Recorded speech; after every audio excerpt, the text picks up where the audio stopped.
Hemos hablado mucho, hemos compartido con todos ustedes desde distintas visiones y perspectivas la preocupación por las personas que en un momento determinado pierden su vivienda, pierden su casa.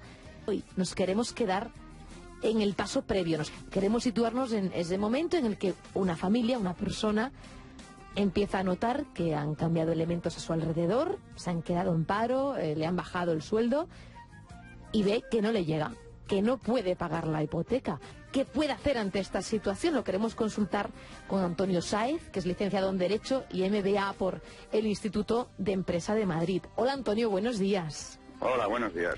Nos ha gustado mucho leerle en su blog, en Economía Anticrisis, y abordar esta cuestión que está en el origen, que está, supongo que en la cabeza de muchos extremeños en este momento. Esperemos que cada vez menos, ¿no? Pero en la cabeza de las personas que, eso, ven que su vida cambia, que su relación contractual con su empresa ha cambiado, le han bajado el sueldo, le han despedido y que no le cuadran las cuentas, que no le llega. ¿Usted qué aconseja ante esta situación cuando toca pagar la hipoteca?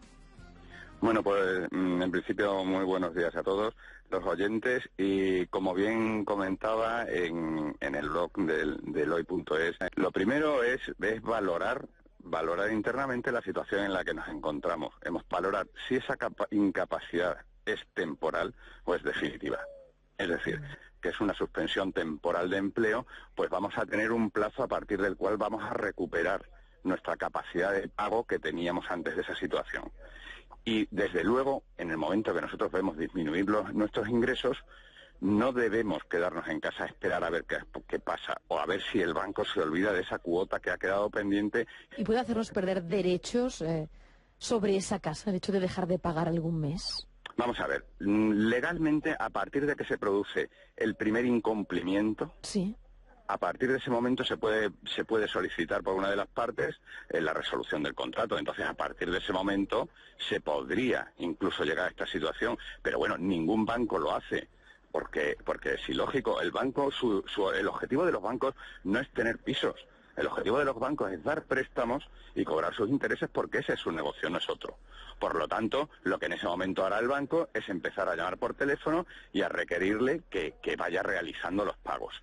Si nosotros no cogemos el teléfono, si nosotros no hacemos caso a los requerimientos de la entidad, lo único que nos vamos a encontrar es con la incomprensión por parte de ellos, por parte de las entidades bancarias. Entonces, el primer paso es irnos a nuestro banco y explicarle la situación al director de la oficina y con la documentación que tenemos de nuestra empresa que determina que estamos incursos en un ERTE o en un ERE o que nos han enviado al paro, informarles de cuál es nuestra nueva situación. Porque cuando el banco estudió la operación, sí, estudió tres cosas, muy cortito, que se van a entender muy bien. Se estudió primero la capacidad de pago, es decir, ¿cuánto podía pagar yo de hipoteca respecto a mis ingresos netos? Esa cuenta todos los bancos saben cómo se hace y más o menos viene a ser que el total de los pagos que tienes que hacer por préstamos nunca puede superar el 30% de tus ingresos netos. Esa cuenta ya la hicieron. La segunda ¿Y cree parte, que la hicieron bien? Por supuesto, siempre se hace bien. Que se hicieron bien esos cálculos de la capacidad de endeudamiento de las personas.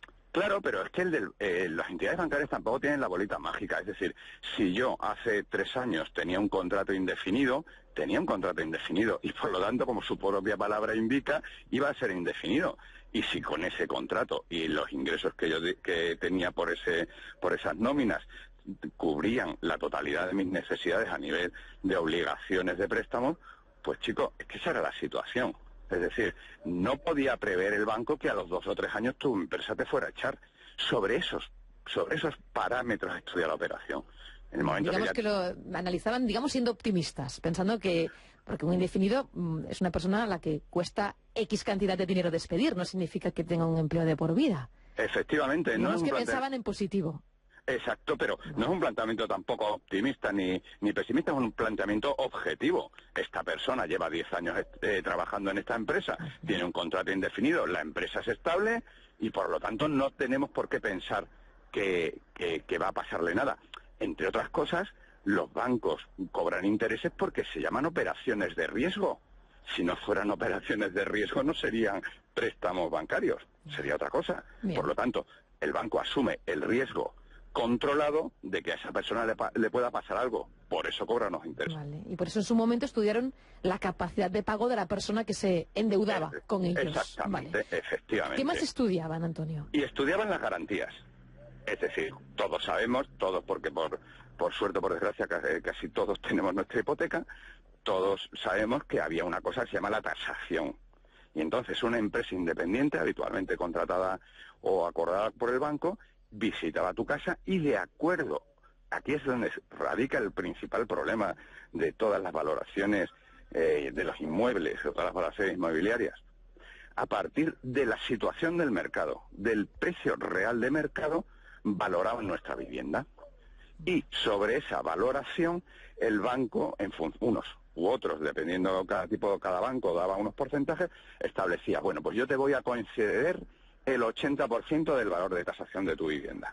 Por lo tanto, si la vivienda te la había tasado el banco en 100.000 euros, por poner un ejemplo, pues automáticamente el banco te concedía 80.000. O, como pasó en algunas ocasiones, se excedía un poquito del valor de tasación porque veía que, bueno, pues la capacidad de pago era más que suficiente y se podía permitir, pues, darle un 85% o un 90%. Yeah. Aquí no hay engaño, es decir, el banco no engañaba. El mercado marcaba que esa vivienda valía 100.000 euros en ese momento. Últimamente se discute mucho sobre eso, Antonio. Claro. Se cuestiona eso. Se cuestiona, pero el mercado era el que era. Es decir, es que realmente el mercado daba ese valor.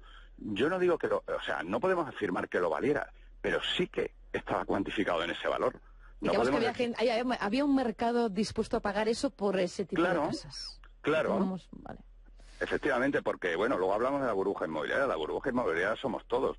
Es decir, operaciones increíbles de estas tipo Pocero, pues hay algunas en el mercado, pero la realidad es que el que compramos una vivienda en 90.000 euros y nos ofrecieron a los 5 años 180.000, no le dijimos al comprador, oye, mira, que yo no quiero ser parte de la burbuja inmobiliaria, con que me des 10.000 euritos más me conformo. Hombre, no.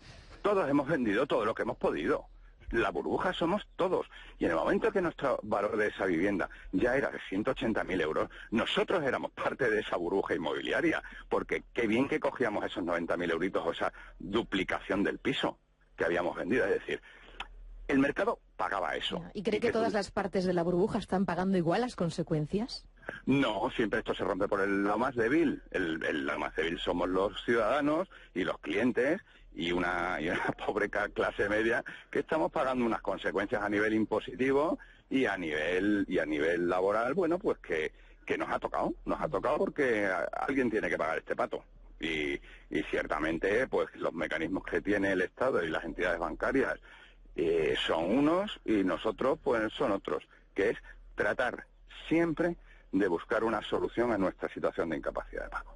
Vale. Es que eso es fundamental. Y sentarnos con la entidad, porque la entidad bancaria lo que tiene es un montón de problemas cada vez que se queda con un piso en impagado.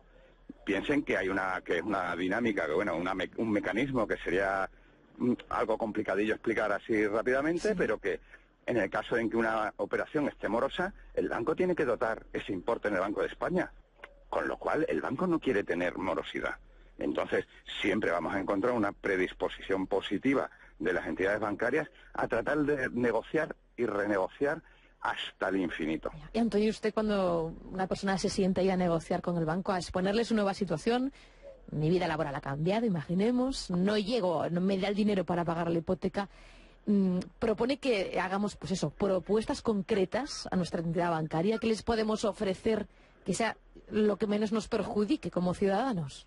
Pues le podemos ofrecer, desde luego, nuestra nueva situación documentada, porque hay que ir con documentación a la entidad bancaria.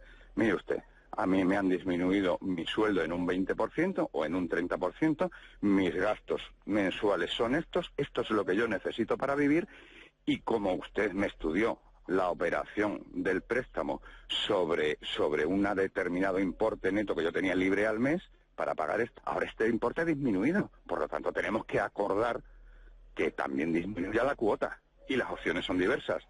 Puede ser una ampliación de plazos si ya han pasado una serie de años, o puede ser también una carencia, o si la situación es es límite y ya hay muchas cuotas pagadas, bueno, pues se puede llegar hasta una posibilidad de una quita, lo cual ya es difícil, ¿no? Sí, ¿cómo sería una quita? Porque la carencia de capital sería en principio dejar de pagar durante un tiempo. Claro, la carencia de capital sería que con la entidad acuerdas, por ejemplo, si tenemos un ERE a 3 años, tenemos un documento que nuestra empresa nos dice exactamente la fecha en la que termina el plazo del ERE y por lo tanto, mire usted, a día 1 de junio del 2015 mi empresa vuelve a reponerme mi sueldo, por lo tanto, vamos a hacer una cosa, desde ahora hasta el día 1 de junio del 2015 vamos a poder pagar esta cantidad. El banco calcula y dice, bueno, pues mira, podemos hacer una carencia de capital.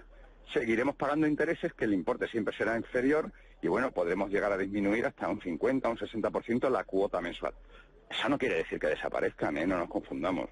Ese capital se acumulará a partir de que podamos volver a plantear el pago mensual de una manera constante como lo teníamos con anterioridad. Vale. O bien ampliando el plazo. O bien, si la situación es límite, una carencia total durante ese plazo. Entonces no pagamos ni intereses ni capital. Y vuelvo a decir lo mismo, no nos olvidemos que luego esos importes acumularán la deuda en el plazo que quede. Ya. Hay una última cuestión. ¿Hola? Ay, se cortó, qué pena.